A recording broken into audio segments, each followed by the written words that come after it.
Hello, ladies and gentlemen. This is the first day I've been actually able to get out, go for a walk, and I'm going to take you guys with me. I'm going to walk up the road. As you can see, the snow is starting to melt today. The temperature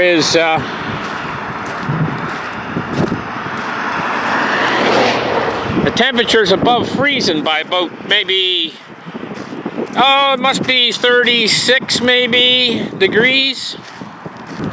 Nice day for a walk. It's nice to get out and have a walk, you know.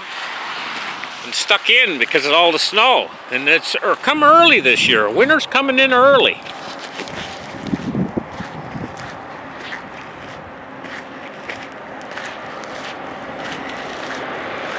Now yesterday is when this snow started to melt. Actually last night, warm air came in. Comes in from up around New York City. The warm air.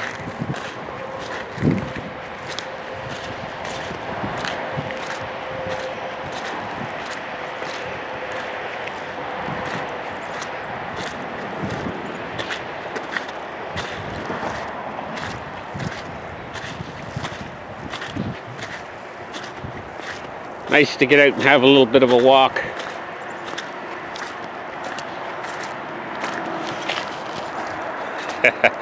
Nice to get out and get some fresh air, you know, and have a little walk.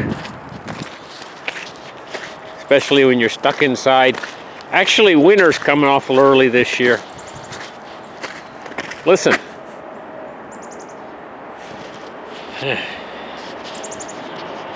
Zoom in.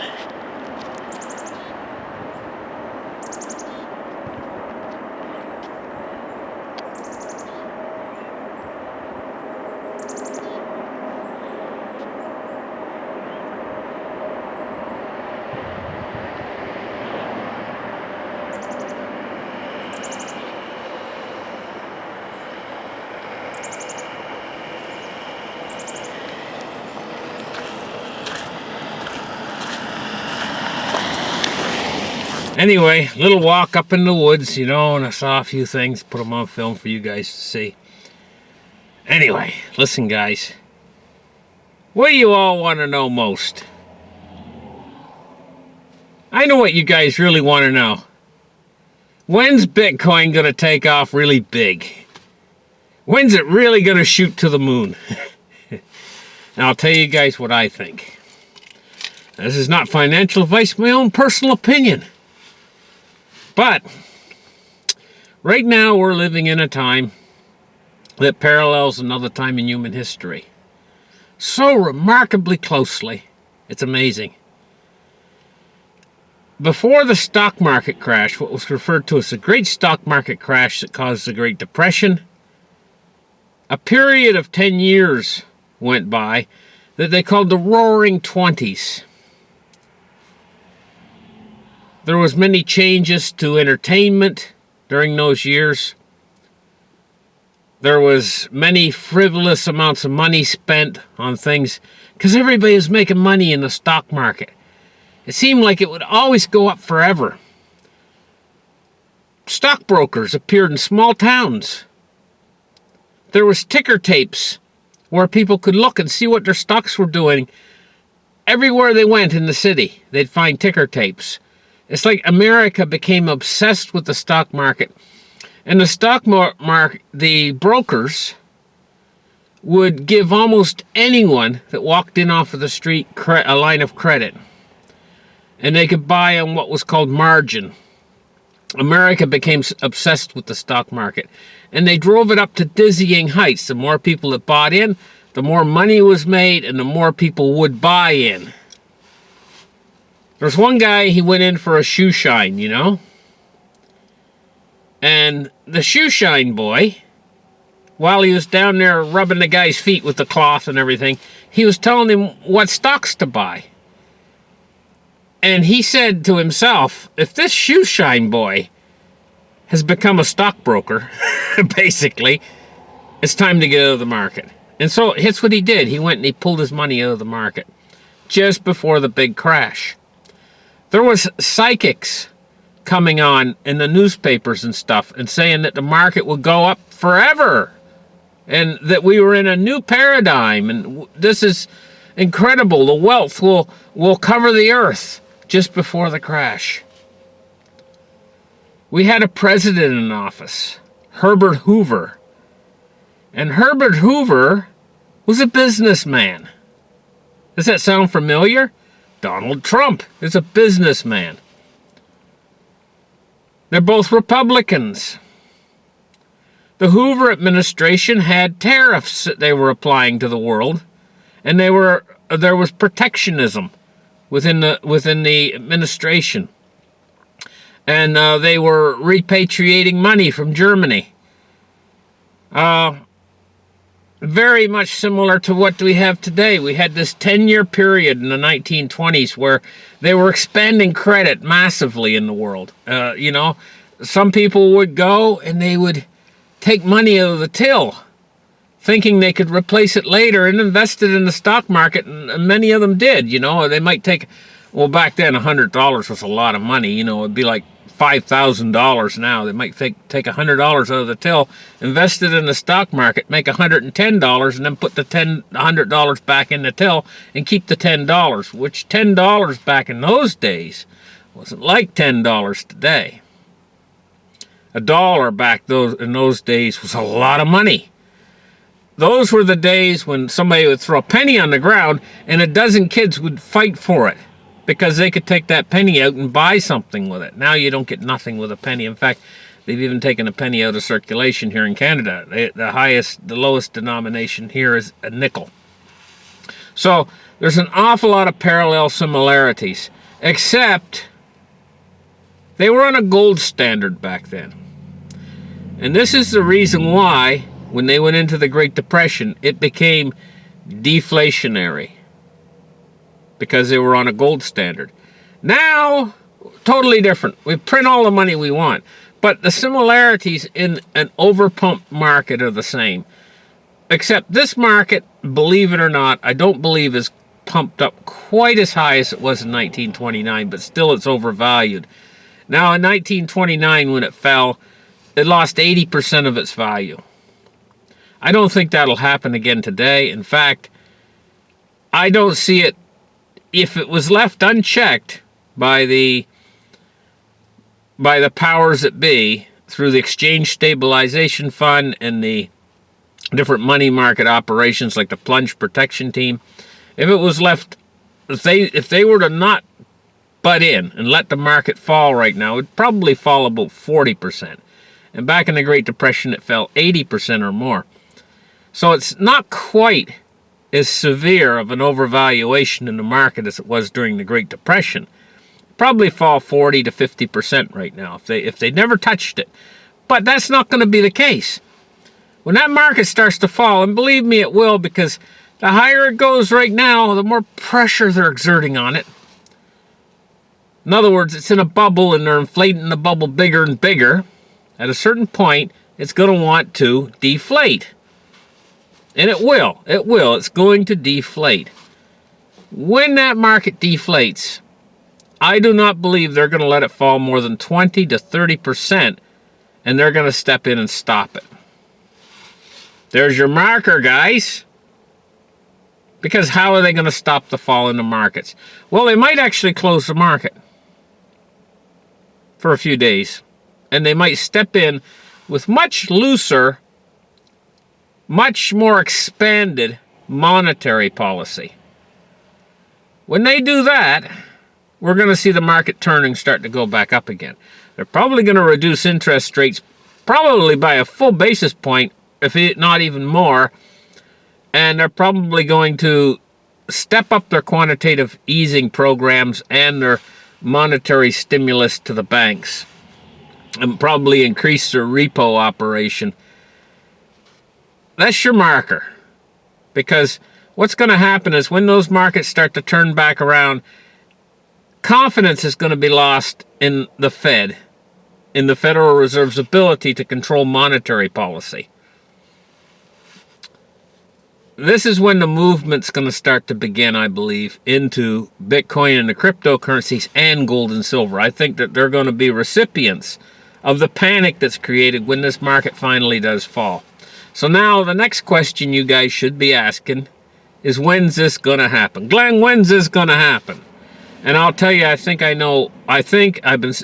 you guys know I do 4 hours of research a day to try to find out when it's going to happen. And my conclusion is that I don't believe that they can extend this thing all the way out through the next election cycle. I think it's just too far away, and to do that, they would have to keep the market going up. We're in a position now where there's so much pressure on the market that the market either goes up or it falls. Either they keep forcing it up with stimulus and supporting the market, or it falls. You see? And so if they start to withdraw even the least little bit or even a hint, because the market is pricing in these things already. And so if they start to withdraw any, it's going to fall. And the market is poised to fall. It's climbed up the ladder of success all the way to the top. It's perched and it's ready to jump. The market, you know. So when's it going to happen? Getting back to when it's going to happen, I believe that right now the United States is starting to enter into a recession, but it hasn't been proven yet in the numbers. I think when the GDP comes in for this present quarter that we're in right now, it's going to be below the line, or very close to the line of zero, or maybe slightly below the line. Numbers haven't come in yet. It might be negative 5.5% negative, you know, when the next numbers come in, but we haven't got those numbers yet. It might be right on the line. If they fudge the numbers, it might be up maybe 0.5% or 1% if they fudge the numbers. Oftentimes, they will fudge the numbers. When those numbers come in, I think they're going to be abysmally bad for this quarter. And then after we get the numbers for the first quarter of next year, I think that the numbers are even going to be worse. Numbers are going to come in from China, too. I think when these numbers start to come in the first half of next year, that the numbers are going to do the job of telling people that we have entered into a recession worldwide, not just here, but all these countries, Germany, France, Italy, Spain, the United Kingdom, Germany specifically, and China. I think China's the big one it's the big anchor that's going to pull everyone down with it. And as the year progresses, I think that as it becomes more and more obvious that we're entering into a recession, this is where we're going to get this fall in the markets, because the Fed now is starting to withdraw a little bit. They're trying to pull back their horns a little bit from the market and their support, where the market's already priced it all in. So we're going to get this fall in the market, and we're going to get a reaction from the Fed. That is when we're going to see the cryptocurrencies go up, is after the reaction from the Federal Reserve and the other central banks for an endless stream of money, an endless printing operation of increasing the monetary supply. That's when the faith is going to start to be lost in fiat currencies, and we're going to see this mass exodus into safe haven assets. And I believe that Bitcoin, especially Bitcoin, and the other cryptocurrencies will now be counted in this next wave, are going to be counted as a safe haven asset. And I think that that's what's going to do it, and that's where we're going to see our massive bull run. And so we're probably expecting it. I'm expecting it to happen probably no later than the middle of next year. All of this to take place. I can't see us making it through the election cycle, way up into November and the end of the year. I can't see us making it that far before all of this stuff that I'm talking about actually happens. And we see a massive increase in the price of Bitcoin, the cryptos. But until then, when people are starting to get scared and the market starts to fall, Which way will Bitcoin and the cryptocurrencies go? I almost tend to think that that could have a deflationary action on Bitcoin and the cryptocurrencies, and have the opposite reaction on gold and silver. So in other words, I think that we actually could see a move in gold and silver first, before the cryptocurrencies, and then later, after the Fed's reaction to all the problems in the world, then we could actually see the cryptocurrencies take off too.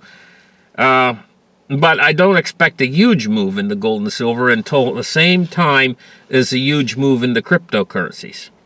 So the circumstance has to be created to move all of these fearful people into safe haven assets. It's basically works like a golf course, guys. Get a whole bunch of people out in the sun playing on the golf course. This is what the markets are like in a risk-on environment where they're out there making money.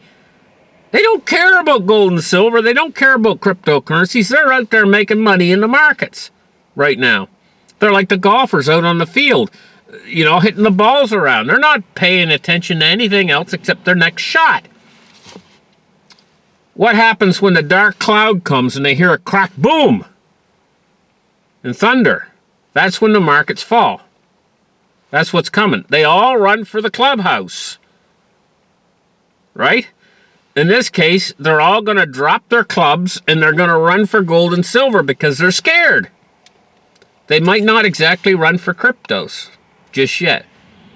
But when the Fed comes in with the reaction, which is going to be to make everything good again, you know, get rid of the storm clouds, everybody back on the field and start playing golf again. When that happens, the confidence is going to be lost. Because they will have been shaken by the thunder and the lightning happening in the markets. And they're not just, at that point in time, they're not just going to drop all of their gold. Like what we've seen, the reaction we've been seeing going on is, we see gold go up when there's a little bit of trouble in the world, and the investors get scared, they run to gold.